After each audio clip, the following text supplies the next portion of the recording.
الحمد لله نحمده ونستعينه ونستغفره ونؤمن به ونتوكل عليه ونعوذ بالله من شرور أنفسنا ومن سيئات أعمالنا من يهده الله فلا مضل له ومن يضلل فلا هادي له ونشهد أن لا إله إلا الله وحده لا شريك له ونشهد أن سيدنا ومولانا محمدا عبده ورسوله صلى الله تعالى عليه وعلى آله وأصحابه أجمعين أما بعد فأعوذ بالله من الشيطان الرجيم بسم الله الرحمن الرحيم يا بني إسرائيل اذكروا نعمتي التي أنعمت عليكم وأوفوا بعهدي أوف بعهدكم وإياي فارهبون صدق الله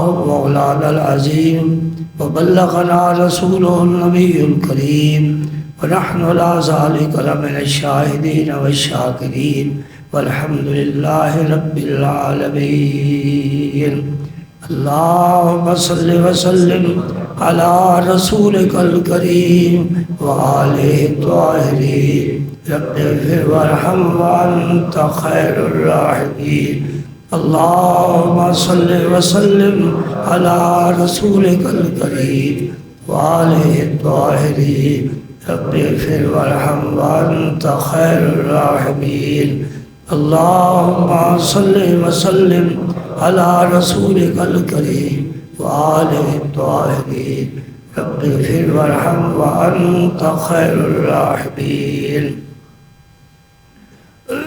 ابھی خطبے میں آپ نے جو آیت کریمہ سماعت فرمائی ہے یہ سورہ بقرہ کی ہے، پہلا پارہ ہے، ابتدائی صفحات میں بنی اسرائیل کا ذکر ہے۔ بنی اسرائیل دو لفظ ہے، ایک بنی ایک اسرائیل۔ بنی کا معنی ہوتا ہے اولاد،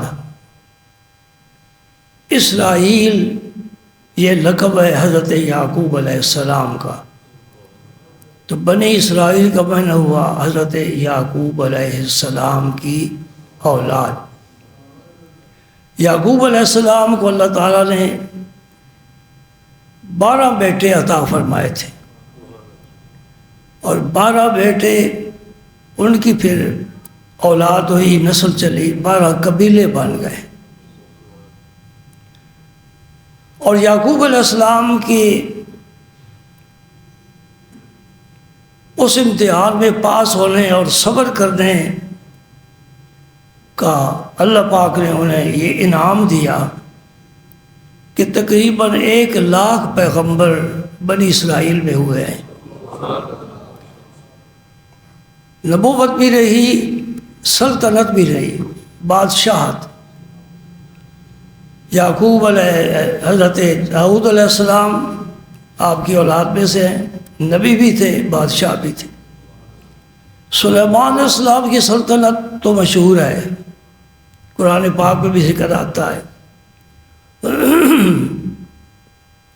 آیت کا معنی یہ ہے، اے اولاد یعقوب، یاد کرو اس میری نعمت کو جو میں نے تم پر احسان کیا۔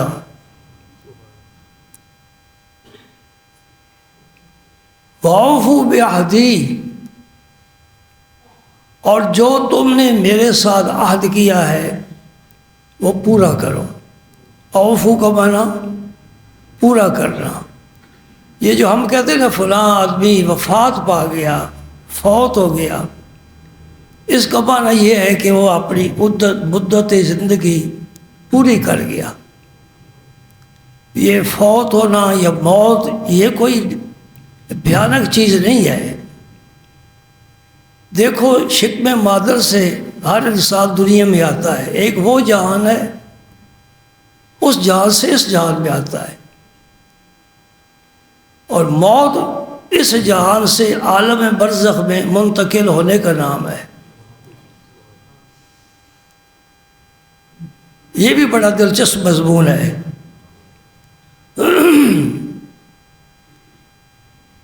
تم پورا کرو جو عہد میرے ساتھ کیا تھا. اوف بعہدکم، جو عہد میں نے تمہارے ساتھ کیا میں بھی پورا کروں گا. وَإِيَّايَ فَارْهَبُونَ، اور مجھ سے ہی ڈرو. یہ آپ قرآن پاک کی تلاوت کریں گے نا تو فرحبون کا جو نون ہے اس کے نیچے زیر ہے، حالانکہ آیت ختم ہو رہی ہے،